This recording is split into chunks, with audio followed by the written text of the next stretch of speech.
Olá, meus queridos e queridas, eu sou Juliana Lemos, seja bem-vinda a mais uma videoaula. Hoje nós vamos falar sobre a nossa última aula relacionada à República Oligárquica. Nós vamos falar do tenentismo, das revoltas tenentistas e também da Revolução de 1930 que coloca Vargas no poder. Então, vamos lá, vamos começar aí contextualizar o que é esse tenentismo. O tenentismo é um movimento de oficiais de baixa patente, contou até com o apoio de alguns capitães, mas não muitos, né? Eles eram contra a República Oligárquica, contra o desmando dos coronéis, defendiam uma liberdade nos meios de comunicação, reforma constitucional. Dentro dessa reforma constitucional, eles queriam o quê? O voto secreto, por exemplo. Que Constituição é essa que eles querem reformar? A Constituição de 1891, feita pelo Marechal Deodoro da Fonseca, assim que é proclamada, né? Praticamente logo depois que é proclamada a nossa República, tá bom? Essa Constituição aí que eles estão querendo reformar é a segunda Constituição do Brasil, tá? E a primeira da República. A primeira Constituição do Brasil é a de 1824, feita por Dom Pedro. Então, nós temos essa aí, né, segunda Constituição, que nós já falamos dela nas outras videoaulas. O que esses tenentes querem também, meus filhos queridos, amores da minha vida? Ela é contra, por exemplo, as fraudes e a corrupção, né? Então eles são contra o voto de cabresto, o curral eleitoral, né? O coronelismo, que nós já falamos. Eles querem também restringir o poder executivo, né? O poder do presidente, o poder, né, dos governadores, principalmente do presidente. E aí nós vamos ver a nossa primeira revolta relacionada ao tenentismo, que é a revolta do 18 do Forte, que acontece em julho de 1922. Qual que é o contexto dessa revolta? Nós vamos ver aí que os tenentes, eles apoiavam Nilo Peçanha como candidato à presidência da República que os representassem. Mas os coronéis do Brasil apoiavam o Arthur Bernardes. Já sabemos, né, quem vai vencer nessa confusão toda aí. Logicamente, o candidato que tem apoio dos coronéis da política café com leite, que é o Arthur Bernardes. Os tenentes não vão ficar satisfeitos com isso e, para piorar a situação, cartas falsas vão ser publicadas em jornais, né, no contexto dessas cartas atribuídas a Arthur Bernardes. O Arthur Bernardes falava mal do exército e dos militares. Uma curiosidade, o Arthur Bernardes negou até o fim que ele tem escrito essas cartas, né? Uma das coisas que ele fala é o seguinte, que a carta continha muito erro de português e ele era uma pessoa culta demais para ter escrito uma carta daquele jeito, né? Tudo indica que, igual eu falei para vocês, são falsas cartas para instigar ainda mais os militares contra Arthur Bernardes. Mais uma vez a questão do fake news aí na política do Brasil, né? E essas cartas vão deixar os tenentes aí extremamente insatisfeitos. Tanto que eles vão sair do forte de Copacabana para tentar aí fazer uma deposição do governo de Arthur Bernardes, né? E eles tentam fazer um movimento de perfil nacional, né? Eles tentam fazer com que outros fortes venham aderir ao movimento, né? Eles queriam dominar os quartéis do Rio de Janeiro, de São Paulo e tudo mais. Sem o apoio dos militares de alta patente, e na hora da manifestação nós vamos ver que 272 militares se rendem, nós vamos ver aí apenas 17 tenentes e um civil saindo em marcha para questionar a República Café com Leite e o presidente Arthur Bernardes. Lógico que nós já sabemos, né? Desses 17 tenentes e um civil, eles vão estar armados, nós vamos ver aí que somente 2 sobrevivem. Uma das figuras que nós vamos ver aí que vai sobreviver no 18 do Forte é o Eduardo Gomes, né? Por que eu estou destacando a figura do Eduardo Gomes? Que nós vamos ver aí que ele vai chegar a concorrer a disputa da presidência da República com Getúlio Vargas. Então nós vamos falar mais dele aí. É pro Eduardo Gomes que é feito o docinho do brigadeiro, né? Que nós vamos ver aí que as mulheres vão fazer esse docinho aí e vão distribuir aí no comitê do brigadeiro Eduardo Gomes. Nós vamos estar falando mais pra frente sobre isso aí. Nesse momento ele não é brigadeiro, né? Ele é um soldado de baixa patente que estava lá questionando essa situação toda. Então, um dos sobreviventes que nós temos aí é o brigadeiro Eduardo Gomes, né? Então, vamos lá, dar prosseguimento ao tenentismo, né? Vamos ver outra revolta aí relacionada ao tenentismo, que é a Revolução Paulista de 1924, que muita gente chama de Revolução Esquecida. Ela vai acontecer no dia 5 de julho de 1924 e ela acontece exatamente 2 anos depois do 18 do Forte, né? Ela vem como uma comemoração, uma espécie de comemoração, né? Uma lembrança do que tinha acontecido no 18 do Forte. E é uma tentativa, nós vamos ver que essa revolta consiste numa tentativa de levar o movimento tenentista para outras regiões do Brasil, né, para outros militares do Brasil. Mas nós vamos ver aí que somente alguns estados vão aderir ao movimento tenentista, que é Mato Grosso, Amazonas, o Pará, Sergipe e Rio Grande do Sul, tá? Então nós vamos ver aí já Rio Grande do Sul de quem? Do Vargas. Nós vamos ver aí que alguns estados só aderem aí esse movimento, né, o levante aí do tenentista. A revolta de 1924, ela estoura dentro de São Paulo, né? Eles tomam alguns pontos, os tenentes tomam alguns pontos estratégicos de São Paulo e nós vamos ver um conflito bélico muito violento, no qual São Paulo vai ser destruída, tá? Nós vamos ver vários ataques, a cidade fica completamente destruída, o povo bate em retirada, sai de dentro de São Paulo, pelo menos aqueles que tinham fazenda, né? Elite que tinha condição de sair de São Paulo, ela vai se retirar, né? Vai sair em debandada, né? Nós vamos ver que vai ficar em São Paulo só quem não tinha condição mesmo. A elite, ela sai fora. Inclusive, o próprio governador do estado de São Paulo, o Carlos de Campos, ele vaza, né? Ele foge com medo aí dessa revolta aí que está acontecendo, dessa revolta paulista aí de 24.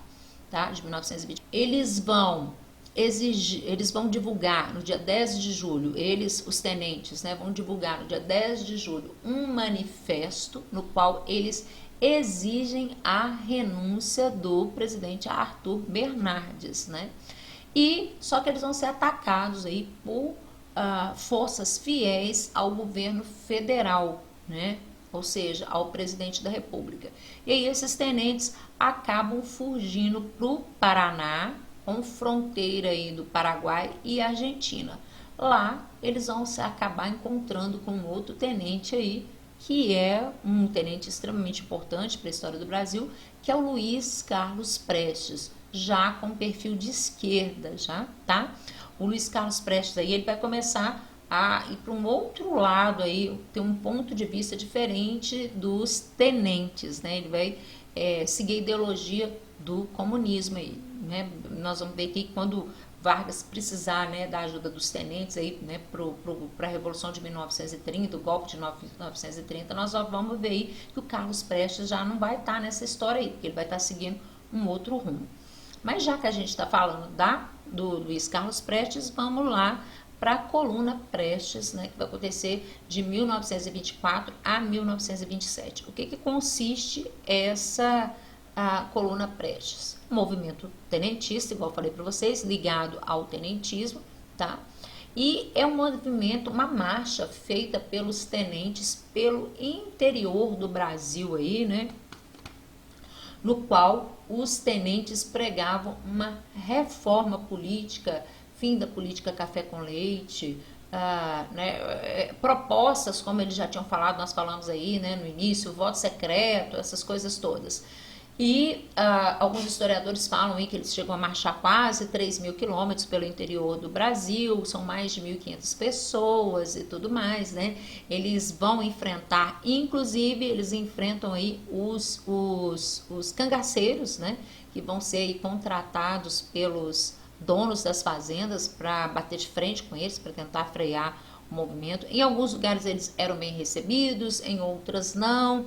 Hoje há um questionamento muito grande com relação à coluna Prestes, a gente tem que ficar atento a isso, que algumas pessoas questionam a coluna Prestes, a simpatia que o povo tinha com relação à coluna Prestes, né? Cartas foram abertas aí, correspondências trocadas pelo Luiz Carlos Prestes e outras pessoas envolvidas na coluna Prestes, que demonstra que o povo não ficava muito satisfeito quando eles chegavam em determinado lugar, não. Vamos entender. Imagina 1.500 homens marchando aí, chegando perto da sua fazenda, da sua cidade e tudo mais. Nós vamos ter saques, violências, estupros, roubos, tudo que vocês imaginarem, tá? Porque essa coluna, ela começa só com os tenentes, mas no desenrolar, várias figuras, personas não gratas, né, figuras aí que estão perambulando pelo Brasil afora, vão passar a ingressar nesse movimento. Então tem gente, né, alguns historiadores que questionam muito a coluna Prestes hoje, né, se ela realmente era, né, se o povo tinha tanta simpatia assim por ela. Há né, questionamentos com relação a isso, devido a essas correspondências que foram encontradas aí, no qual nós temos aí a narração da não simpatia com a presença dos revoltosos. Nós vamos ver que essa revolta ela foi liderada não só pelo Luiz Carlos Prestes, que representava o sul do Brasil. Nós vamos ver também que ela foi liderada pelo Miguel Costa, que representava o sudeste do Brasil. Então nós temos dois líderes aí importantes na coluna Prestes. Agora, meus amores, nós vamos falar daquela, né, que é a revolta que coloca fim ao governo do Vargas, né? A Revolução de 1930, que está fazendo 90 anos esse ano. Lembre-se, o Enem não é bobo de colocar uma coisa tão evidente assim na prova deles, mas a gente tem que ficar esperto, né? Que é um evento que está comemorando 90 anos, mas eles não são de cobrar coisas tão evidentes assim. Mas vamos lá, para esse movimento que está fazendo 90 anos, né? A Revolução de 1930 ou o golpe de 1930, né? Mais um golpe aí que nós vamos ver. Vamos entender essa Revolução de 1930? Vamos lá. O contexto dessa Revolução de 30, nós temos que entender o que está acontecendo alguns meses antes da Revolução de 30. Nós temos, em 1929, a crise de 29, né? Que abalou os Estados Unidos, nós temos a queda da Bolsa e tudo mais. Se eu tenho a queda da Bolsa, nós vamos ver aí que nós não vamos ter mais financiamento de americanos aí no convênio de Taubaté. Então, o que acontece? Nós temos aí essa questão da política café com leite sofrendo um certo abalo. Temos também uma queda na exportação do café a partir de 1926 a 1930, né? O café começa a ter uma queda na exportação. Nesse contexto, estava chegando a época da substituição do presidente da República até então. O presidente da República da época era o Washington Luiz, representando São Paulo. Ele era carioca, mas representava São Paulo, tá? Chegou a hora do Washington Luiz ceder a vez para um mineiro. Lembrem, política café com leite, hein? O que o Washington Luiz faz? Ele indica outro paulista, que é o Júlio Prestes. Qual é a justificativa que o Washington Luiz dá para isso? Ele alega que o país está passando por uma crise econômica, que é a crise do café, com a crise de 29, esse tipo de coisa, e que ele já tinha preparado o Júlio Prestes para fazer uma transição bacana aí, de governo, dando continuidade à política econômica que ele, Washington Luiz, achava interessante para recuperar o Brasil.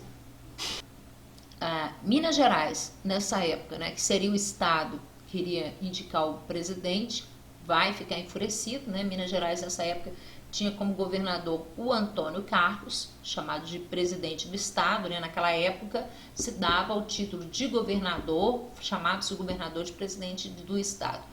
O Antônio Carlos, né, irado, ele começa a liderar um movimento daqueles que estão insatisfeitos com a política café com leite, ou melhor, com a indicação de Washington Luiz, de outro paulista. E Minas Gerais, então, se junta com estados que estavam, regiões do Brasil que estavam excluídas da política café com leite. Paraíba, Rio Grande do Sul, Minas Gerais agora. E eles criam a AL, Aliança Liberal, né? Paraíba vem com João Pessoa, Rio Grande do Sul vem com Vargas, né? E Minas Gerais com Antônio Carlos. E aí, o que essa AL faz? A AL lança a candidatura de Getúlio Vargas para concorrer com Júlio Prestes nas eleições aí, né, de 1929, né, que nós vamos ter 28 a 29. Getúlio vem como presidente e João Pessoa vem como vice de Getúlio Vargas, né, da Paraíba aí. O que acontece? O Júlio Prestes vence as eleições, né? E nós vamos ver que ele vai ser acusado, o Getúlio Vargas, o João Pessoa, a AL, vai acusar a vitória de Júlio Prestes, vai falar que ele venceu na base do coronelismo, da corrupção, né? Dessa coisa toda aí. E um acidente, né? Vai fazer, que vai estar envolvido, não está relacionado com a política, que vai ser a morte do João Pessoa por motivos particulares, vai dar toda uma virada na história aí e vai fazer com que Getúlio assuma o poder, né? Nós vamos ver que o João Pessoa, ele vai invadir o escritório de um advogado da época, né, lá da Paraíba, chamado João Dantas, e ele rouba cartas que o João Dantas trocava com a amante dele, a Aimee, uma escritora feminista, né, muito à frente do seu tempo. O João Pessoa rouba as cartas de amor do João Dantas e publica essas cartas e fotos, né, o que vocês chamam de nudes hoje. Publica essas fotos em jornais, revistas, cola na porta da delegacia lá da Paraíba. O que acontece? O João Dantas, ele vai falar que está se sentindo ofendido com a situação, que a honra dele está suja, né? Foi manchada. E aí, na hora que o João Pessoa estiver tomando um cafezinho lá num café lá na Paraíba, o João Dantas entra armado e pá, prega tiro no João Pessoa e mata o João Pessoa. Era tudo que o Getúlio precisava, né? Eles vão direcionar a morte do João Pessoa para Júlio Prestes, para Washington Luiz e tudo mais. Vão falar que eles são os culpados da morte de João Pessoa. Todo mundo camufla a história. O João Dantas acaba sendo assassinado, a namorada dele também. Uma hora eu vou falar sobre isso para vocês. Inclusive, vou dar uma dica para vocês. Tem um filme que vocês não precisam baixar, que chama Paraíba, Mulher Macho. Vou colocar aqui para vocês o cartazinho, que conta toda essa história. Muito legal. Não precisa baixar, tá online. Vai contar toda essa história, essa trama. E aí, o que acontece? A AL, Aliança Liberal do Getúlio e tudo mais, joga a culpa da morte do vice para Júlio Prestes, Washington Luiz e tudo mais. Com isso, você tem uma comoção geral, né? Inclusive, a bandeira da Paraíba, ela tem um nego escrito nela. De onde vem esse nego, né? Vem de uma frase que João Pessoa fala, né, que ele se negava, eu me nego a participar do governo de São Paulo. Eu me nego a participar do governo entre Washington Luiz, feito com Júlio Prestes. Getúlio, então, alegando aí que a morte do seu vice aí tinha sido feito pelo Júlio Prestes e Washington Luiz, busca apoio daqueles tenentes que nós estudamos hoje, que já estavam doidos para acabar com a política café com leite, né? E Getúlio, dizem que Getúlio foi atrás de Luiz Carlos Prestes nessa época, pedir apoio do Prestes, né, para o Prestes ficar do lado dele nesse movimento, e que o Prestes diz não a ele, né? Segundo alguns historiadores, Prestes teria falado, eu tô trocando 6 por meia dúzia, eu tô tirando um coronel para colocar outro coronel. há uma história por trás disso, né? Dizem também que Getúlio deu dinheiro para o Luiz Carlos Prestes, comprou a participação dele, que o Prestes pegou esse dinheiro e ó, deu no pé e não apoiou Getúlio Vargas. E que vem daí a rixa entre os dois, tá bom? Mas vamos lá. Os tenentes apoiam Getúlio Vargas, né? Se organizam para dar um golpe, né? Em Porto Alegre eles se organizam, invadem um quartel do exército, rumam em direção ao Rio de Janeiro. A história, né, de Getúlio andando de trem, né, para chegar até São Paulo. Em São Paulo, Getúlio tinha certeza que seria mal recebido, né? Que em São Paulo aconteceria revoltas e tudo mais, mas pelo contrário, ele vai ser extremamente bem recebido em São Paulo. E aí nós vamos ver que o Getúlio depõe o Washington Luiz, e aí nós temos uma foto que sempre aparece, né? Que são cavalos sendo amarrados num obelisco, né, na Avenida Rio Branco aí. O que essa foto significa, né? Ela representa a vitória dos tenentes, a vitória de Getúlio Vargas sobre a política café com leite, né? É a mostra dos tenentes tomando a região, né? Getúlio, Washington Luiz é deposto, então, e aí a gente começa o que nós vamos chamar de governo provisório, que é o governo de Getúlio Vargas, que nós vamos ver numa próxima aula. Então, filhotes queridos, nós terminamos aqui a República Oligárquica para essa revisão do Enem. Extremamente grande esse conteúdo. Não deixe de ver os outros vídeos, vou colocar o card aqui para vocês estarem vendo, né? Desde a nossa primeira aula, acho que a nossa aula de República Oligárquica, ela ficou dividida em 4 ou 5 vídeos, tá bom? E outro pedido, não deixe de curtir o canal, é importante, tá bom? Meu canal é pequeno e tal, a gente fica desanimado, tem hora, dá vontade de nem gravar vídeo, mas a gente vai gravando. Não deixe de seguir, não deixe de compartilhar, não deixe de deixar comentário com seus amigos, aquela coisa toda que vocês já conhecem, etc e tal. Um beijo. Fui. Tchau.